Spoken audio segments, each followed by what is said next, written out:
ideado por nuestro director general, licenciado Pedro Cava, para testimoniar los hechos históricos del siglo XX, el serial Nuestro Siglo, 100 años de historia, inicia nueva vez su transmisión. Con guión del laureado dramaturgo Iván García y producido por Carlos Vaz y Hugo Mateo, Nuestro Siglo rememora también los años gloriosos del arte y el espectáculo de Radio Televisión Dominicana. Hoy nos enfocaremos en el gobierno del profesor Juan Bosch y el golpe de Estado. Radio Televisión Dominicana presenta octavo capítulo, De la libertad a la muerte, el golpe que cambió la historia, 1963. El sector militar durante la era de Trujillo recibía dádivas de todo tipo y no vio con agrado que el presidente Bosch dictara leyes y decretos contra la corrupción y el desorden imperante. Las medidas generaron impopularidad en los sectores económicamente poderosos y en la cúpula de la Iglesia Católica. Con la elección de Juan Bosch a la presidencia de la República, se inicia un nuevo periodo en la historia dominicana. Antes de terminar el año, un violento suceso mancha el inicio de la democracia. Fuerzas del ejército enfrentan a tiros a los miembros de una congregación religiosa campesina dirigida por los mellizos de Palmasola, nombre del paraje de San Juan de la Maguana en el que sucedió el hecho. Según se comenta, se pretendía crear un clima de confusión que impidiera el ascenso al poder del profesor Bosch. Mueren los mellizos, pero también el general Miguel Rodríguez Reyes, y hay varios heridos, entre ellos el mayor Francisco Alberto Caamaño Deñó. Aún antes de su proclamación, Juan Bosch promueve que el Consejo de Estado apruebe una ley de fomento agrícola y al no conseguirlo, asegura que, como tiene mayoría en las cámaras, podrá pasar las leyes en 72 horas. Para el 20 de septiembre de 1963, en todo el país se vive ya un clima de tensión. Los rumores de un golpe de Estado comienzan a circular con insistencia. En el orden cronológico, histórico, de América Latina, el gobierno de Juan Bosch, que se juramentó el 27 de febrero de 1963, fue un caso excepcional, sui generis, en la historia política americana, porque no hay antecedentes en estos países del hemisferio nuestro, de que a un gobierno dictatorial con las características del gobierno de Trujillo, en un periodo inmediatamente posterior a su desaparición en términos de gobierno personal, le sucediera un régimen democrático como fue el caso del gobierno de Juan Bosch, producto de unas elecciones nacionales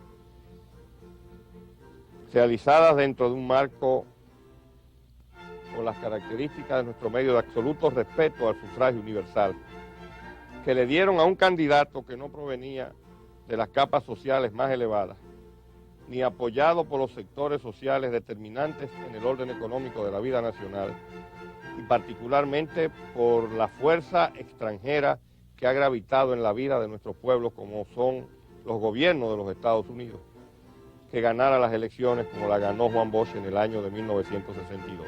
Lo que le preocupaba a Juan Bosch era que la imagen de lo que era la democracia se pudiera dar a conocer al pueblo dominicano, que hasta entonces habíamos vivido en las sombras de las dictaduras y de la ignorancia política. Y eso quedó plasmado de manera inmediata, apenas un mes y pico, 2 meses después de la toma de posesión de su gobierno, cuando sometió a la Asamblea Nacional un proyecto de constitución que era un caso excepcional también en la historia dominicana y yo creo que en la historia de América Latina. La Constitución de 1963 no era solamente un documento ordenador en el orden institucional del Estado Dominicano, era al mismo tiempo un programa de gobierno en términos nacionales. Quiere decir que se conjugaban los dos aspectos: un gobierno democrático, representativo, reformador, liberal, honesto y patriótico, y un programa de gobierno que iba a permitir el desarrollo armónico de las fuerzas productivas de la sociedad dominicana, partiendo de las bases institucionales que creó la dictadura de Trujillo. Básicamente, nuestra Constitución, aparte de consagrar los principios democráticos del país, lo que sí era precisamente preocuparse porque las clases más pobres, más necesitadas de nuestro país, pudieran tener participación en la economía del país, de tal modo que pudiera ser realmente una constitución verdaderamente democrática. Don Ángel Miolán encabezó la delegación del Partido Revolucionario Dominicano que llegó al país el 5 de julio de 1961. Él fue que diseñó y organizó el partido en toda la geografía nacional, llevando la presidencia de la República al profesor Juan Bosch el 27 de febrero de 1963. Nadie más autorizado que don Ángel Miolán para hablarnos de ese hecho histórico. En relación de la celebración de 2 convenciones para elegir al vicepresidente que acompañaría al profesor Juan Bosch, dijo: en la primera convención que se hizo y que tenía como candidato a Buenaventura Sánchez para la vicepresidencia, él quiso que se le eligiera, a pesar de que yo sostuve en la conversación del comité político que no era correcto que 2 personas provenientes del exilio fueran a los 2 puestos principales, y que por lo tanto había que poner en la vicepresidencia uno de los jóvenes de aquí que habían sufrido la tiranía, que habían tenido toda esa experiencia, porque de lo contrario iba a pensar el país que le estaba imponiendo una dirección de gente completamente divorciada de la realidad dominicana durante muchísimos años, como era el caso de nosotros. Buenaventura dijo que le permitieran postularse bajo la promesa de renunciar si era elegido, que era para una cuestión de currículum, que él quería esa elección. Aceptamos, Bosch y yo, que éramos las personas que junto con él formábamos el comité político, pero cuando Buenaventura salió electo por un voto, y por un voto barahonero, de donde él era, entonces Bosch me dice: él va a renunciar. Espérate un momentico, va a renunciar. Está pronunciando el discurso y dando las gracias. Pero Buenaventura cometió un error, y fue que dijo que cuando él nació en la misma casa donde Buenaventura Sánchez había nacido, la partera le dijo a su mamá: cuide mucho ese niño que va a ser presidente. Ahí mismo Bosch se escandalizó, me apretó por una pierna y me dijo: no voy con ese hombre como vicepresidente porque me asesina. Me voy a desaparecer y ustedes arreglen el problema. Desde ese momento fue un dramatismo terrible. Yo reuní el comité ejecutivo, reuní el comité de los abogados, del asesor, y le pedí una justificación para hacer una nueva convención que cambiara el candidato, ya que Bosch no lo aceptaba y no podíamos ir a Bosch, no lo podíamos sustituir en ese momento. ¿Por quién? Entonces, los abogados me dijeron que de acuerdo a la ley electoral del momento, un solo voto no podía significar mayoría y que justificaba una nueva elección. Entonces convoqué una segunda convención, le pedí a Bosch que buscara otro candidato. Él escogió a González Tamayo, que era nuestro médico, era el médico que atendía nuestra salud en todo momento, y le ganamos la partida a Buenaventura. Buenaventura en una ocasión en Venezuela, en un discurso, me echó en cara que yo le había impedido ser vicepresidente de la República. Y yo le dije, yo no, tu íntimo amigo, el profesor Bosch, porque te cogió miedo por el discurso donde tú dijiste que la partera aseguró que tú ibas a ser presidente de la República. En referencia con su enemistad con el profesor Bosch, expresó: El profesor Bosch y yo fuimos amigos durante 25 años, en una lucha que comenzó en el exilio y se extendió 22 años y después 3 años en el país.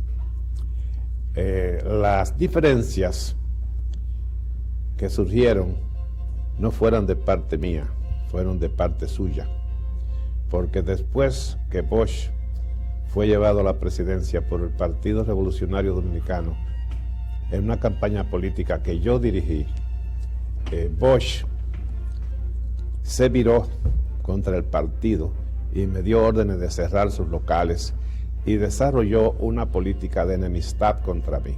Yo no sé qué fue lo que pasó y es el momento que no lo sé todavía. Seguramente que fueron intrigas políticas de esos sectores retrasados de la vida política nacional. Algo pasó, quizá la chismografía que abunda mucho aquí en el quehacer político, no sé qué fue. Ahora mismo tú me preguntas por qué Bosch y yo nos alejamos, nos divorciamos, dejamos de ser amigos políticos, y yo no lo sé. Ahora después Bosch, por una razón ideológica, Bosch se la dio a la extrema izquierda, y él mismo declaró que era marxista, aunque no leninista. Y yo he sido siempre un hombre de centro izquierda que ha basado todo su trabajo en la democracia.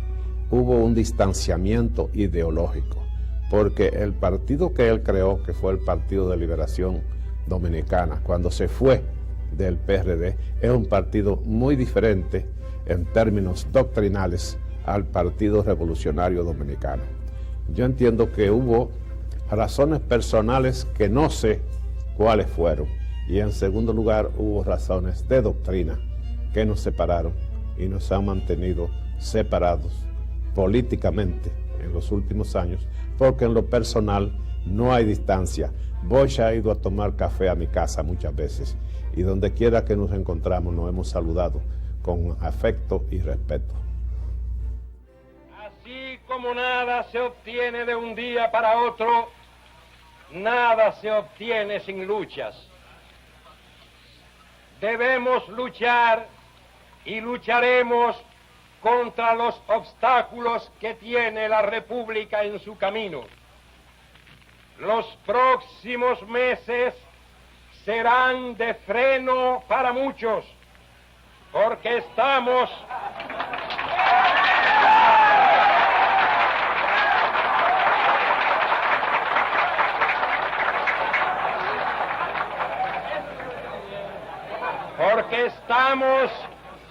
en el caso de evitar que las finanzas nacionales se nos desplomen a causa de gastos sin control.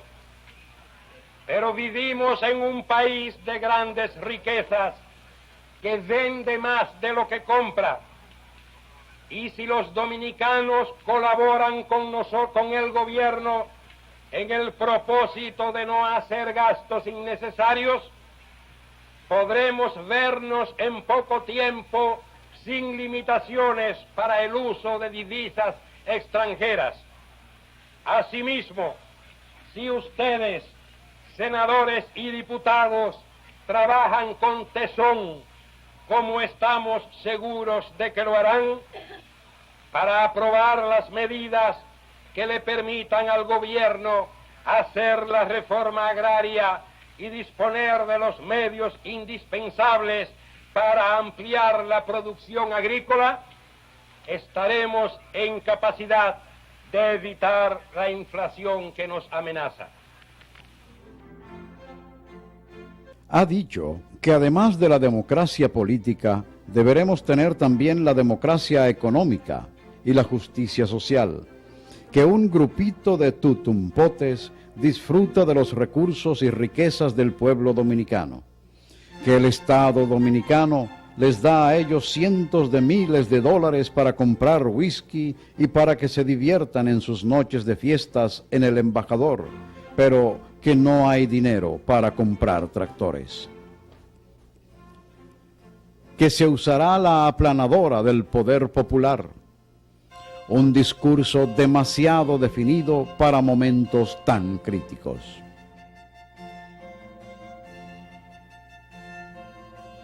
Mientras el profesor Bosch se juramentaba en el Congreso Nacional como presidente de la República, los cívicos se juramentaban como conspiradores. Los políticos cívicos, a pesar de haber sido derrotados, no aceptaron el gobierno de Bosch, y yo pienso que desde el mismo momento en que perdieron las elecciones, empezaron a concebir mecanismos para impedir su toma de posesión y luego su derrocamiento. Pero hubo otras causas que ya eran externas al país. Yo recuerdo que el profesor Bosch dio una oportunidad, una declaración relatando el encuentro que él sostuvo con el entonces presidente John Kennedy cuando el profesor Bosch era todavía presidente electo, y cuando él le dijo al presidente Kennedy que tenía la intención de anular la concesión que se le había hecho a la ESO Standard Oil para instalar las refinerías de petróleo en la República Dominicana. El día 27 de febrero, como a las 5 de la tarde, cuando llegamos a Palacio y nos reunimos, él y yo, en su despacho del Palacio Presidencial, me dijo estas palabras: vicepresidente, no se haga ilusiones, nos tumban. De modo que nosotros, lo que nos queda por hacer es que el tiempo que duremos, sea largo o sea corto, dar una demostración de lo que es la democracia para que el pueblo dominicano la conozca y esté en capacidad de luchar por ella. Yo creo que esas palabras son lo suficientemente claras y explícitas para demostrar su condición de demócrata.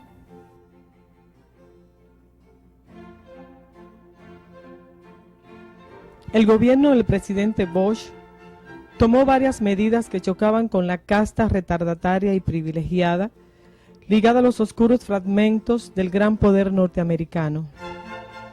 Esta fue una de las causas principales que argumentaron para darle el golpe de Estado. El gobierno de Bosch ganó las elecciones en gran medida gracias a haber propuesto un programa de reformas sociales, de cambios en las relaciones sociales y políticas vigentes en la época que provenían de la dictadura de Trujillo, lo cual resultaba también especialmente cuestionable para los sectores dirigentes de orientación conservadora. Juan Bosch no tomó medidas por decreto ni por leyes para impedir la corrupción.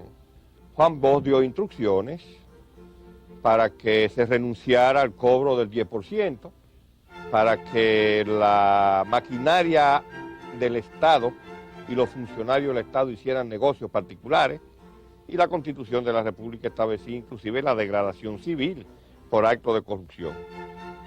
Don Juan tomó decisiones como jefe de gobierno.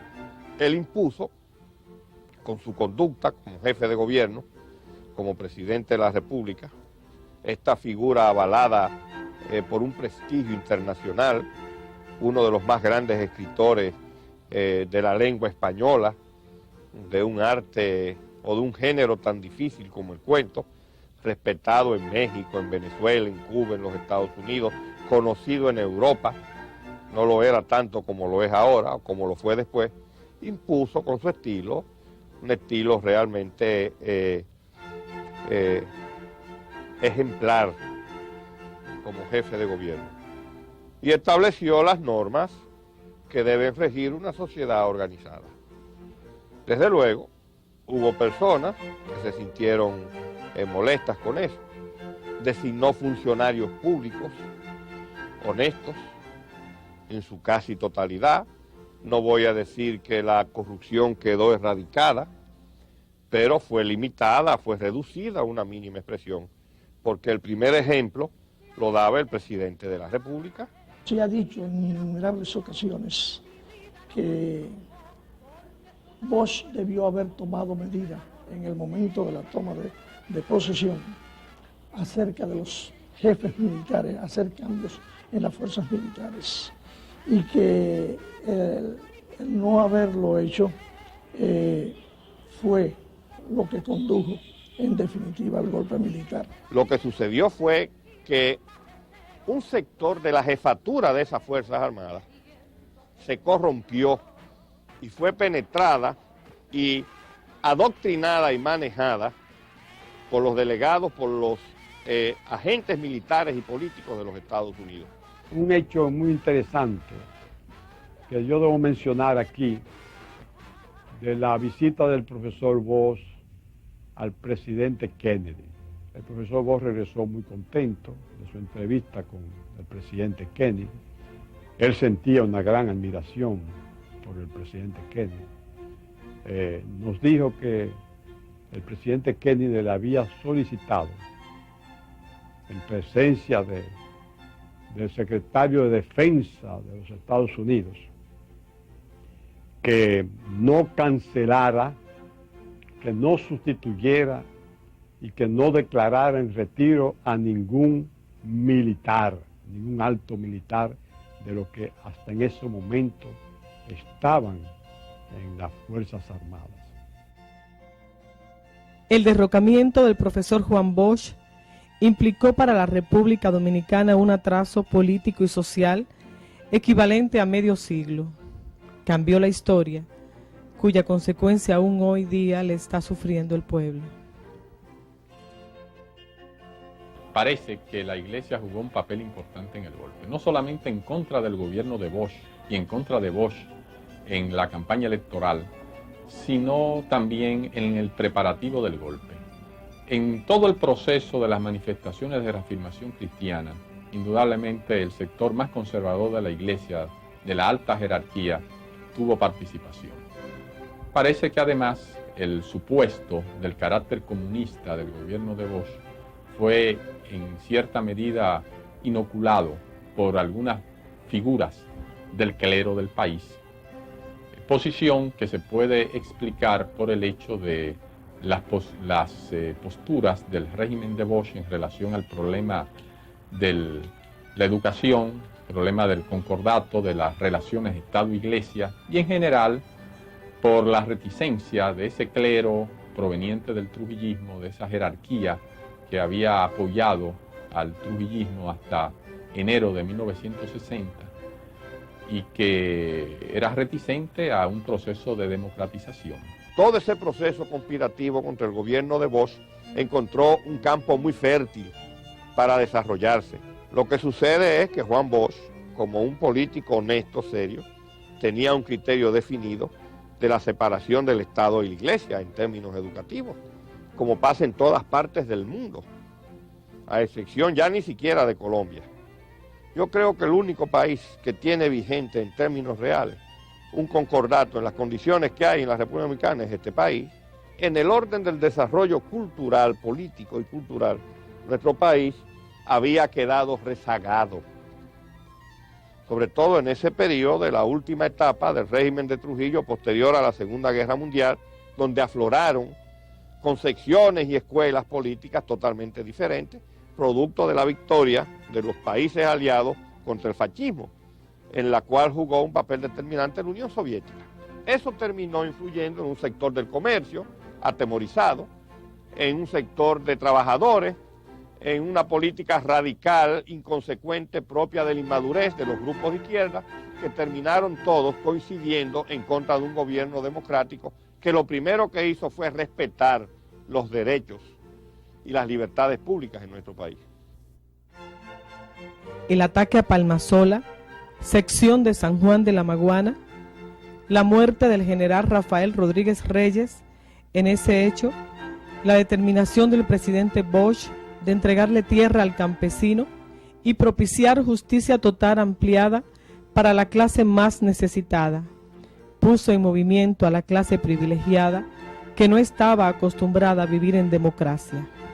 Esta verdad histórica cobra vigencia, hace su eclosión y logra ir penetrando en sectores militares que, a mi entender, estaban ajenos a esa conspiración. Pero la incidencia fue tan fuerte, fue tan incisivo el combate que se libró contra el presidente Bosch y su gobierno, que indudablemente todos los que le dábamos seguimiento a esa conspiración, entre los cuales estoy yo, al movimiento, a las reuniones que se hacían en distintos sitios, que todos eran denunciados, nos llegaron a convencer, y yo creo que el primer convencido era el presidente Bosch, de que nos iban a derrocar. En esa época había un sector militar de origen trujillista poco educado, que no había tenido relación con la academia. Y este, a mi juicio, es un sector clave dentro del golpe, debido a que, aunque prestó apoyo al gobierno de Bosch al inicio, más bien en las elecciones, a la salida de la Unión Cívica en el gobierno del Consejo de Estado, en definitiva no era partidario de un proyecto democrático como el que representaba el gobierno de Bosch. Pero además de estos viejos militares de origen trujillista, había una nueva generación en las Fuerzas Armadas que estaba pugnando por abrirse camino.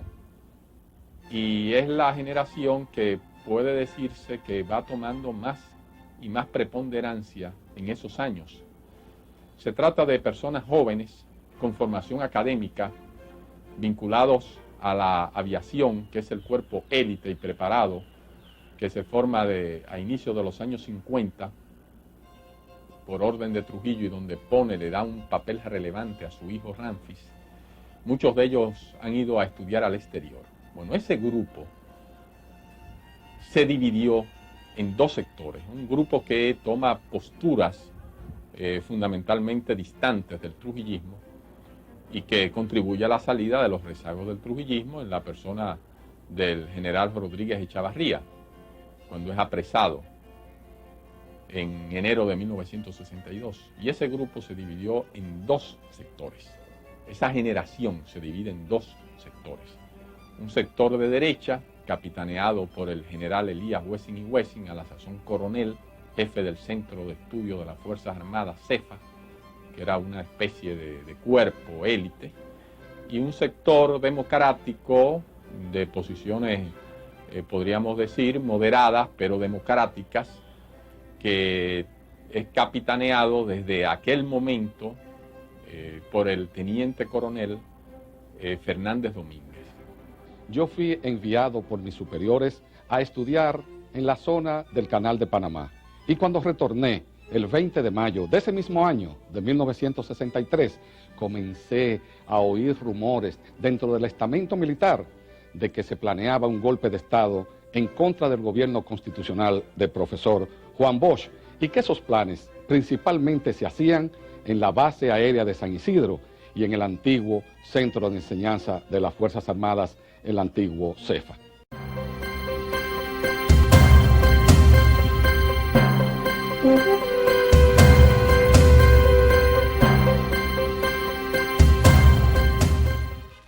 Los jefes de Estado Mayor de la Marina de Guerra de 1962 a 1996 fueron: Contraalmirante Enrique Rafael Valdés Vidaurre, Contraalmirante Francisco Javier Rivera Caminero, Comodoro Julio Alberto Rick Santamaría, Comodoro Federico Betances Pierret, Comodoro Ramón Emilio Jiménez Hijo, Comodoro Manuel A. Logroño Contín, Vicealmirante Francisco Amiama Castillo, Vicealmirante Olgo Manuel Santana Carrasco, Vicealmirante Arturo Bordas Betances, Vicealmirante Ernesto Pérez Navarro,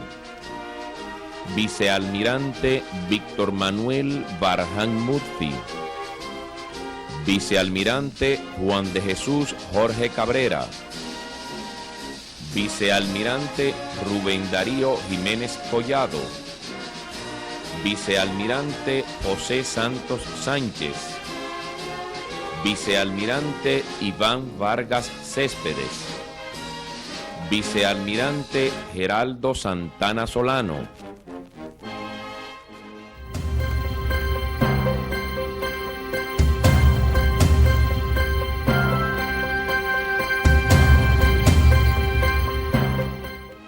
los jefes de la Policía Nacional de 1962 a 1996 fueron Coronel José Caonabo Fernández González, Coronel Marco Antonio Jorge Moreno, Coronel Rubén Antonio Tapia Sexén,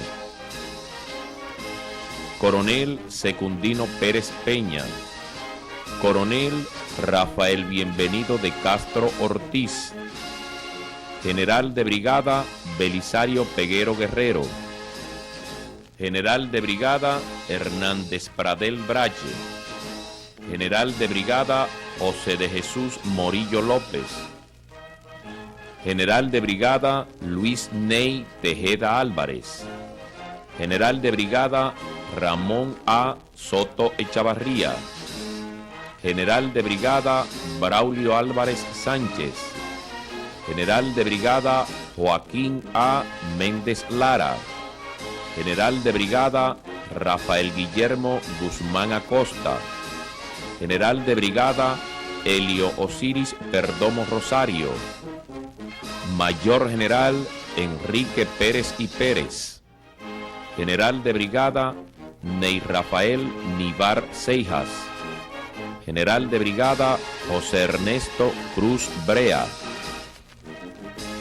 General Paracaidista Salvador Lluveres Montaz, General de Brigada Rafael Guillermo Guzmán Acosta, Mayor General Ney Rafael Nivar Seijas, Mayor General Robinson Brea Garó, Mayor General Dr.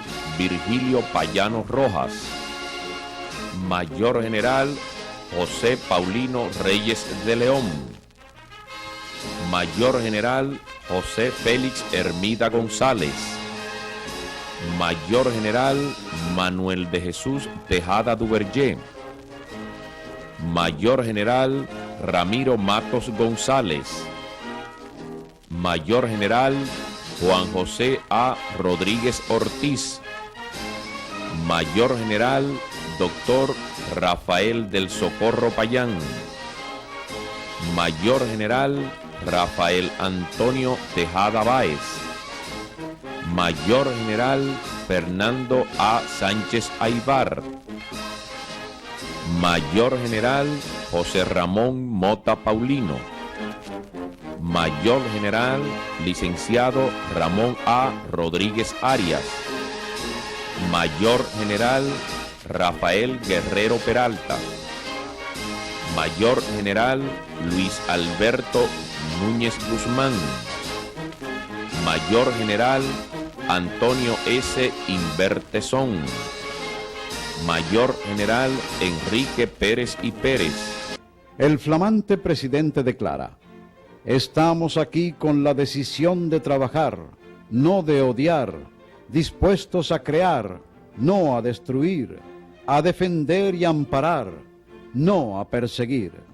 Y agregó: pongamos todos el alma en la tarea de acabar con el odio entre los dominicanos como se acaba con la mala hierba en el campo que va a ser sembrado. Pongamos todos juntos el alma en la tarea de edificar un régimen que dé amparo a los que nunca lo tuvieron, que dé trabajo a los que lo buscan sin hallarlo, que dé tierras a los campesinos que la necesitan, que dé seguridad a los que aquí nacen. Pero si bien este canto de paz humedece los ojos de muchos dominicanos hastiados de violencia y perfidias, muchos otros, ansiosos de venganza, dirigidos por la tradicional clase dominante, que teme por sus prebendas, no pierden el tiempo para la conspiración, protegida por unas fuerzas armadas que no comprenden cuál es su labor en este proceso. En los siguientes 6 meses se desarrolla uno de los mejores gobiernos que ha tenido el país en toda su historia. A pesar de la oposición violenta e indiscriminada de los cívicos, el clero y los protegidos por los Estados Unidos, se establecen bases y principios que nos encaminan hacia el progreso.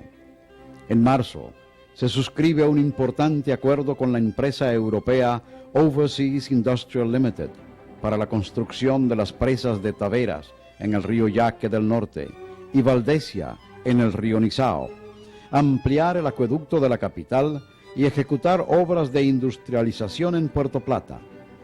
Dentro de un programa de austeridad, el brindis que se sirve en la ceremonia en lugar de champaña se hace con agua de coco. A mitad del mes de junio de ese mismo año, el teniente coronel Fernández Domínguez me llamó a su despacho en la dirección de la Academia Militar de las Fuerzas Armadas Batalla de las Carreras. Entonces me preguntó si yo aceptaba formar parte de un grupo de oficiales para organizarnos militarmente para evitar, y repito, evitar que se diera el golpe de Estado, a lo que le respondí que yo aceptaba, que estaba de acuerdo con él. Esa conspiración comenzó a crecer, haciendo contactos todos nosotros dentro de las Fuerzas Armadas, y esa organización fue creciendo y nos dimos cuenta mientras íbamos haciendo contactos que había mucha preocupación en la oficialidad joven por la politización de algunos jefes militares del momento. Y sucedió algo muy importante. A nosotros se nos acercaban oficiales tratando de que nosotros nos enroláramos en la conspiración para derrocar el gobierno constitucional de Bosch. Un golpe de Estado no se podía dar en el país sin la aquiescencia del gobierno de los Estados Unidos. No fue propiamente del gobierno de los Estados Unidos el estímulo, el apoyo directo al golpe, pero sí de un sector del gobierno de los Estados Unidos, el sector militar y de seguridad. Los militares dominicanos se sintieron protegidos a pesar de la posición oficial de apoyo del gobierno de Bosch por este sector militar de Washington, y en virtud de ello es que se deciden a dar el golpe. Nolan, Jacobo Magluta, Peña Gómez, Casanova Garrido y yo hicimos esfuerzo para que el gobierno, si bien no querían al profesor Bosch, por lo menos que el gobierno constitucional, libremente elegido por el pueblo, continuara en el poder y que lo encabezara el vicepresidente electo González Tamayo, el doctor González Tamayo. Nosotros se lo planteamos así al doctor Armando González Tamayo. Él, indudablemente, tanto como nosotros, teníamos un gran apego y un gran afecto y una fe en el profesor Bosch. Realmente este era un paso que obligaba a meditarlo. Él nos manifestó que él hablaría con el presidente Bosch eso. Esa reunión fue el domingo 23 de septiembre en el despacho del doctor Armando González Tamayo. Y así llegamos al 24 de septiembre de 1963. Ese día, el coronel Rafael Tomás Fernández Domínguez convocó a una reunión en una casa del Ensancho Sama, una casa que era propiedad o residencia del coronel, abogado Emilio Ludovino Fernández. Allí estuvimos como un centro de información, recibiendo informaciones de casi todo lo que estaba pasando en algunos recintos militares, de movimientos extraños de tropas, de reuniones extrañas, principalmente en la base aérea de San Isidro y en el centro de enseñanza de las Fuerzas Armadas, el antiguo CEFA. Y como ese día era el dedicado a la festividad de Nuestra Señora de las Mercedes, nos fue muy difícil, pero muy difícil localizar a los principales responsables del movimiento de los oficiales para evitar el golpe de Estado. Y esto nos trajo muchos problemas para evitar la consumación del golpe de Estado. Yo recibí una llamada del señor Sacha Bollman, donde me decía que había posibilidades de que los militares se rebelaran contra el profesor Bosch. Que me iba a llamar Harry Slodeman, que era el secretario político de la Embajada Americana, para darme algunos detalles. A los 5 minutos se produjo esa llamada y Harry Slodeman me manifestó que indudablemente el golpe estaba en marcha y que el profesor Bosch estaba en Palacio deliberando con los militares para evitar que lo derrocaran. Ya eran como las 9 de la noche cuando me llamó el coronel Calderón diciendo que el presidente quería verme en el Palacio. Entré por el Palacio por la puerta que da la Medina de México, por ahí siempre que yo lo hacía. Vi que había un cierto movimiento inusitado de militares en el lado oeste del Palacio, que es la oficina del ministro de las Fuerzas Armadas, que entonces era el general Elvis Bellamo. Había mucha gente, había muchas luces, había movimientos de militares. Seguí directamente al despacho del presidente. Cuando él entré, él estaba con la cabeza baja. Y le pregunté, señor presidente, ¿usted me mandó a buscar? Entonces le hizo así con la cabeza. Pero siguió rompiendo papeles del escritorio. Entonces me pregunta que si yo podía hacer un decreto destituyendo a un oficial del ejército.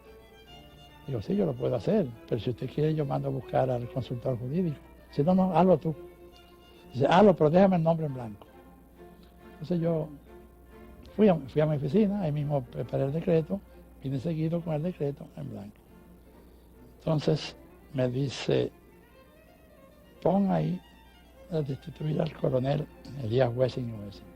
Digo, a mí no me parece que sea oportuno esta destitución. Lo que usted puede hacer, porque está en su derecho a hacerlo, es trasladarlo a otro puesto de mando, proponerlo como embajador en el país extranjero o agregado militar en cualquier país, pero destituirlo así no me parece. Entonces digo, dice, pues entonces el presidente no tiene potestad para destituir a cualquier funcionario. Entonces dice, mira lo que yo decía. Entonces él me ha leído porque le estaba escribiendo el documento de renuncia, lo estaba haciendo en un papel en blanco, sin siquiera cabecilla, sino era en blanco.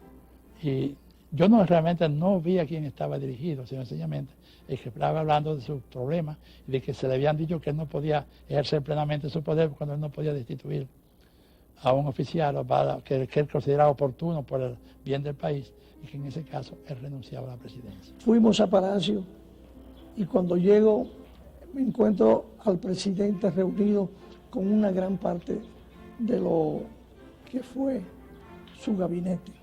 Y el presidente me llevó a su escritorio aparte. Me dijo, vicepresidente, usted prepárese para hacerse cargo de la presidencia de la República. Y yo le pregunté que por qué.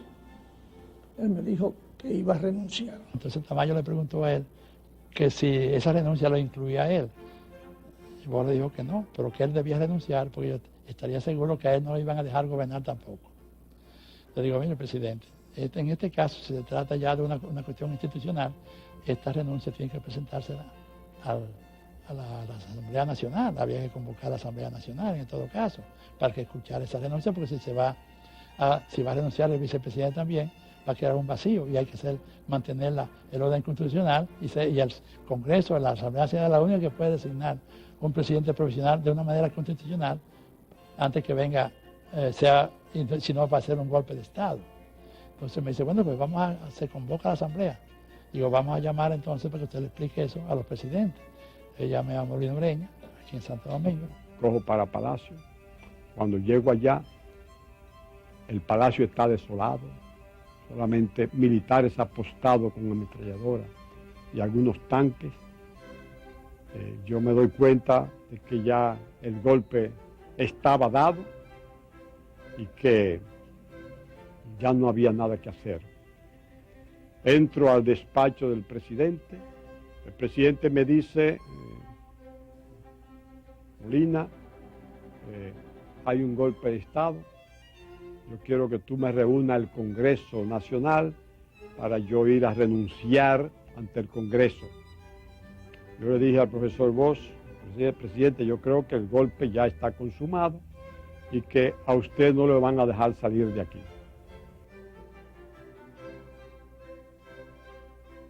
El coronel Fernández Domínguez, ¿y quién les habla? Nos dirigimos a la Academia Militar de las Fuerzas Armadas Batalla de las Carreras, donde prestábamos servicio y allí amanecimos a la expectativa toda la noche.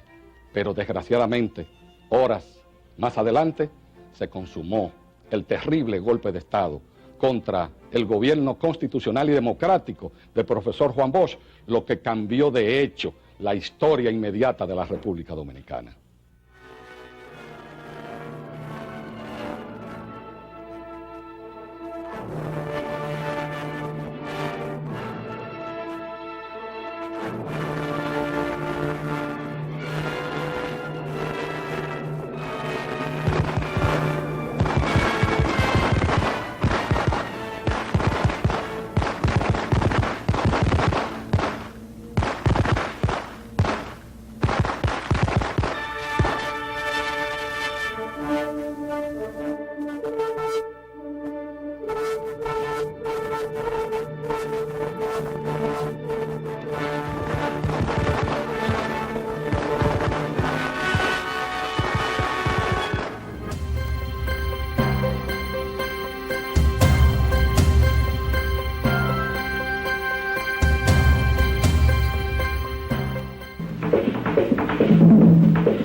A mí me llaman la negrita del batey, porque el trabajo para mí es un enemigo. El trabajar yo se lo dejo todo al buey, porque el trabajo lo hizo Dios como castigo. A mí me gusta el merengue bien bailado, con un negrito sabrosón que hacía buen mozo. Y a mí me gusta bailar de medio lado, bailar bien apretado, este merengue bien sabroso.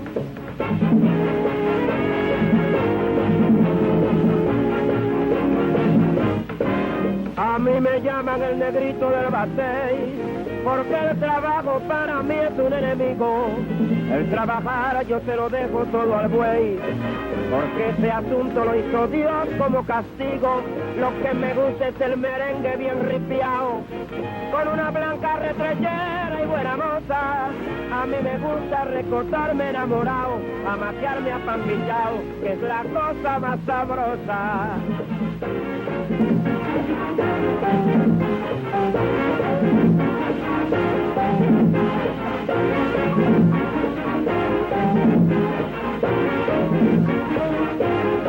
Y digan si no es verdad, merengue mucho mejor. Y digan si no es verdad, merengue mucho mejor. Porque esto de trabajar a mí me causa dolor. Porque esto de trabajar a mí me causa dolor. Mucho trabaja el buey manso, pero nunca le da el dengue. Mucho trabaja el buey manso, pero nunca le da el dengue. Pero yo nunca me canso de bailar un buen merengue.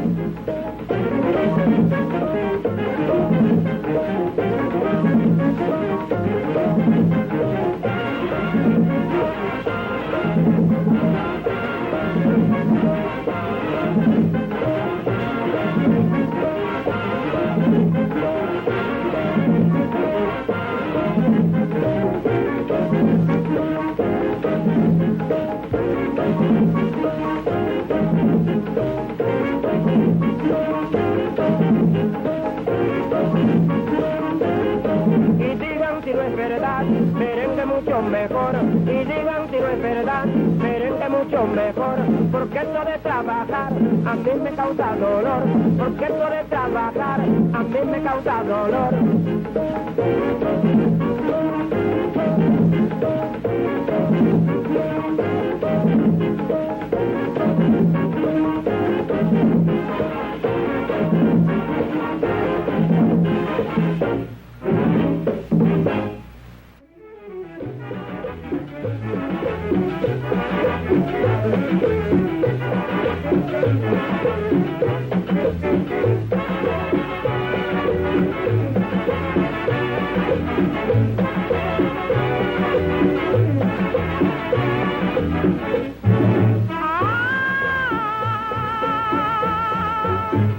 Al sonar los tambores, esa negra se amaña, y al sonar de la caña va vibrando sus amores, esa negra soledad, la que goza mi cumbia, esa negra sabe mucho y caramba, con su pollera colorada, por eso le digo mi negrita linda ven pa' acá. Con su pollera colorada, ay como sandunguea la negrita soledad, con su pollera colorada, pa' allá, pa' acá, mi negra linda soledad, con su pollera colorada, pa' allá, pa' acá, mi negra linda soledad, con su pollera colorada.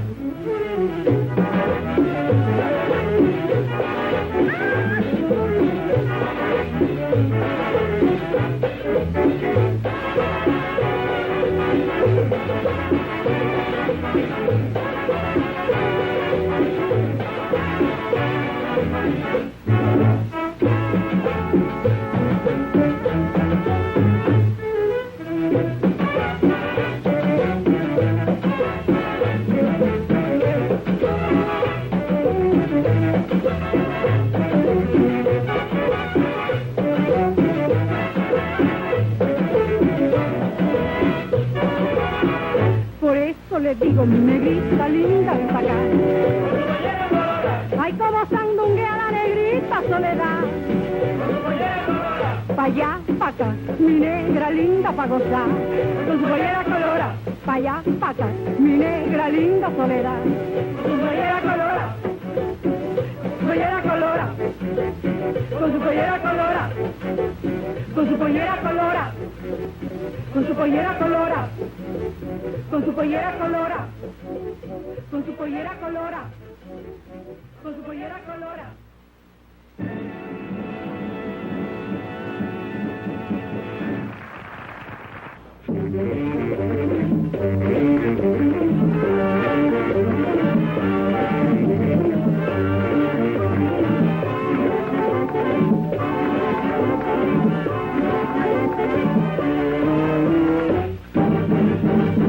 Pongan atención, señores, a lo que voy a cantar. El merengue Caña Brava es muy bueno de bailar. Pongan atención, señores, a lo que voy a cantar. El merengue Caña Brava es muy bueno de bailar.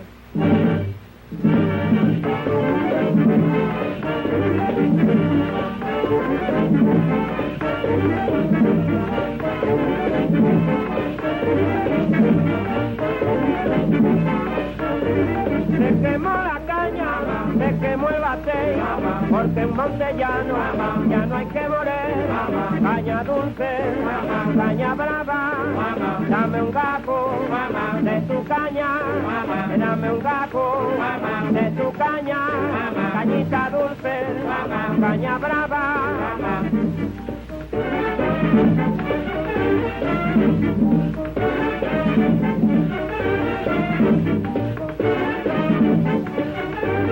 Se quemó la caña, se quemó el batey, porque en Montellano ya no hay que moler. Caña dulce, caña brava.